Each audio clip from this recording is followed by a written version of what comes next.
इधर झारखंड में लगातार दूसरी बार सत्ता से बाहर रहने के बाद बीजेपी अब आक्रामक मूड में दिख रही है।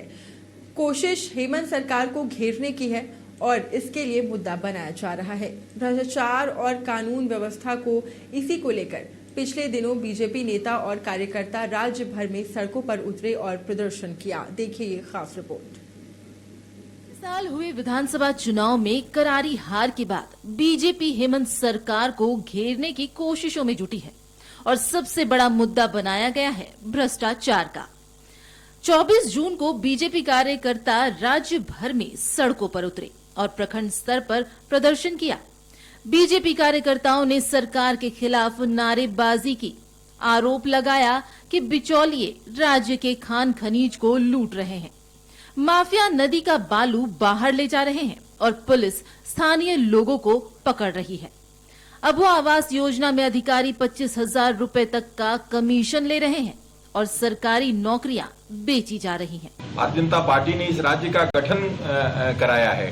श्रद्धेय अटल जी की देन है ये झारखंड राज्य। इसलिए हम इसको लूटते हुए, इसको भ्रष्टाचार में डूबते हुए, यहाँ के जल जंगल जमीन को बर्बाद होते हुए, यहाँ के बहन बेटियों को प्रताड़ित होते हुए, यहाँ के किसानों को अपनी हक के लिए, मांग के लिए तड़पते हुए, तरसते हुए नहीं देख सकते हैं। युवाओं को रोजगार के लिए तरसते हुए ये नहीं देख सकते हैं। इसलिए भारतीय जनता पार्टी ने एक उम्मीद रखी थी कि ये सरकार शायद दोबारा चुन के आई है और जनता का आशीर्वाद लेकर के आई है, तो कुछ अपने कार्यशैली में इसके सुधार आएगा, लोग इसमें इस बार कुछ काम करेंगे। लेकिन फिर से वही स्थिति है। और जो पिछले हेमंत सरकार पार्ट 1 में जो हुआ 5 साल में, वो लगभग उसी की पुनरावृत्ति हो रही है। आज वैसे ही खान खनीज की लूट हो रही है, भ्रष्टाचार, आप पंचायत से लेकर के सचिवालय तक चारों तरफ भ्रष्टाचार है, बिचौलिए हावी हैं, खनीज की लूट हो रही है, बालू नहीं लोगों को मिल रहा है, बेरोजगारी के लिए सरकार किसी प्रकार का कोई चिंता नहीं कर रही है। बीजेपी ने कानून व्यवस्था का मुद्दा भी उठाया।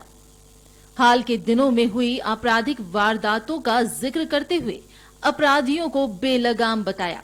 वहीं सत्ता पक्ष ने प्रदर्शन को बीजेपी की हताशा करार दिया है। कांग्रेस ने बीजेपी शासनकाल में भ्रष्टाचार का जिक्र किया तो जेएमएम ने लंबे समय तक राज्य की सत्ता में बीजेपी की वापसी नहीं होने वाली है।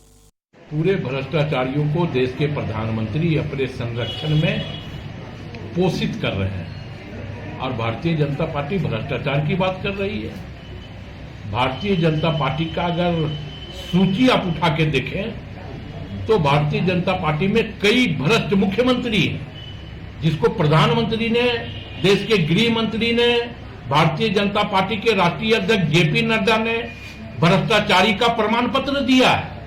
वो आज भारतीय जनता पार्टी में मुख्यमंत्री बने हैं, केंद्रीय मंत्री बने हैं, कई राज्यों के उप मुख्यमंत्री बने हैं और भारतीय जनता पार्टी भ्रष्टाचार पर ढोल पीट रही है।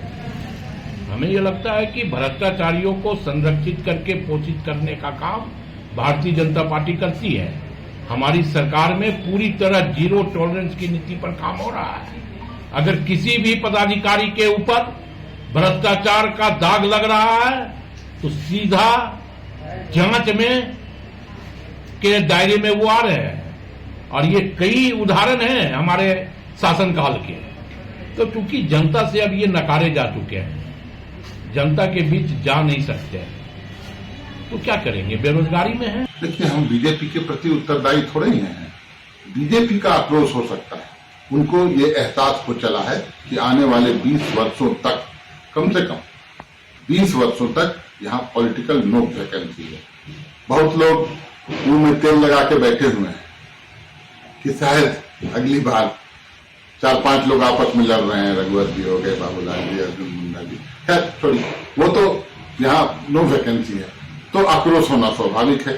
जनता ने विपक्ष में बैठने का मैंडेट दिया है, विपक्ष में रहें, कुछ न कुछ कार्यक्रम तो करना ही पड़ेगा। विपक्ष में है तो पैसे अपूत हैं इन लोगों के पास, पैसे के बल पर ये कार्यक्रम करना चाहते हैं, लेकिन उस कार्यक्रम में किसी आम जन की शिरकत नहीं होगी।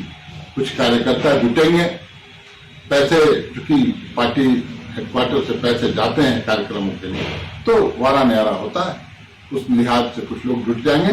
लेकिन झारखंड में जो कुछ भी आज हेमंत सोरेन की सरकार कर रही है काबिले तारीफ है और ये सर्टिफिकेट मैं नहीं, जनता दे रही है। पिछले चुनाव में बीजेपी ने घुसपैठ और डेमोग्राफी में बदलाव को मुद्दा बनाया था, जो सफल नहीं रहा।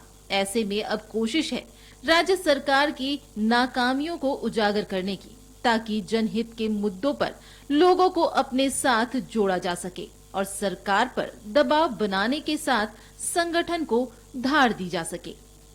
कशिश न्यूज के लिए रांची से संतोष कुमार की रिपोर्ट।